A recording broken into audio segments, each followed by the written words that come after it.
Diabetes per சர்ச்சான்ற special கான்ஃபரன்ஸ்க்கு தான் இது யசோபூமி டெல்லியில நடந்துட்டு வருது. நம்ம கூட இணைஞ்சிருக்கிறது டாக்டர் முரளிதரன் ஃப்ரம் திண்டுக்கல். வணக்கம் டாக்டர். வணக்கம். நம்ம क्वेश्चनக்கு போறதுக்கு முன்னாடி உங்களை பத்தின ஒரு பிரீஃப் இன்ட்ரோடக்ஷன் உங்களால நம்ம வியூவர்ஸ்க்கு கொடுக்க முடியுமா? நான் தமிழ்நாடு திண்டுக்கல் டாக்டர் சி முரளிதரன். பொதுவான அனைத்து வகையான பேஷண்ட்ஸையும் பார்ப்போம். Special focus on diabetology. ரொம்பவே நன்றி டாக்டர். நீரிழிவு நோய்னு வரும்போது நம்ம எந்த விதமான ஃபுட் எல்லாமே மேஜரா தவிர்க்கணும்னு உங்களால சொல்ல முடியுமா? ஓகே, மெயினா சொல்ல போனா சர்க்கரை வியாதின்னு சொல்லும் போது 30% சர்க்கரை வியாதி தானா கட்டுப்பாடுக்கு வந்துடும். உணவை லேசாக மாற்றி அமைச்சா, அதாவது உணவு பட்னி போடணும் அப்படின்னா கிடையாது, உணவுல மாற்றி அமைச்சா போதும்.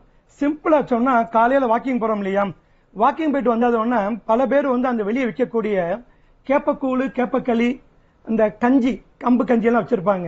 அதை சாப்பிட்டாங்கன்னா என்ன ஆகும், நல்லதுன்னு நினைக்கிறாங்க. ஆனா ஒரு கிளாஸ் கேப்பக்கூழ் சாப்பிட்டாங்கன்னா கிட்டத்தட்ட 3 இட்லிக்கு சமானம் சுகர் ஜிவ்வுன்னு மேலே ஏறி போகும். ஸோ அதை அவாய்ட் பண்ணணும். பல பேர் வாக்கிங் போயிட்டு வந்ததுக்கு பின்னாடி ஹோட்டல்ல போயிட்டு வடை சாப்பிட்டு அல்லது நம்ம சாம்பார் வடையை சாப்பிட்றாங்க. அது கலோரி கூடி போகும், சர்க்கரை கட்டுப்பாடு ஆகாது. அதே போல காலையில என்ன செய்யணும், காலையில உணவை நம்ம கட் பண்ணவே கூடாது. மிக மிக முக்கியமானது.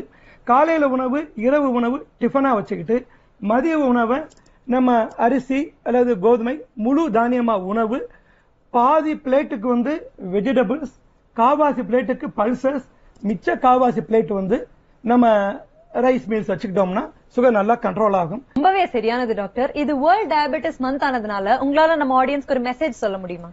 எஸ், நம்ம இத்தனை ஆண்டுகளா என்ன செய்யறோம், சர்க்கரை வியாதி கட்டுப்பாடுக்கு உணவு மிக முக்கியங்கிறோம், அடுத்து அதோட சேர்ந்து உடற்பயிற்சி முக்கியங்கிறோம். இதெல்லாம் ஓகே தான். நம்ம மறந்து போன விஷயம், அதிகம் போக்கஸ் கொடுக்காத விஷயம் ஸ்லீப், தூக்கம். இந்த quality of sleep is very very important to achieve the good glycemic control. இரவு சரியான தூக்கம் இல்லை என்றால் சர்க்கரை வியாதி கட்டுப்படுத்தவே முடியாது. அதுவும் the duration of sleep, night ஒரு 7 hours தூங்கணும், டே டு 10 to 11 படுக்க போகணும், மார்னிங் 5க்கு எந்திரிக்கணும். இந்த சிஸ்டத்தை மெயின்டைன் பண்ணால் both quality and the quantity of sleep நல்லா இருந்தால் sugar will control and BP will come down, heartக்கு நல்லது, you can lead a healthy life. Thank you. Thank you. வணக்கம்.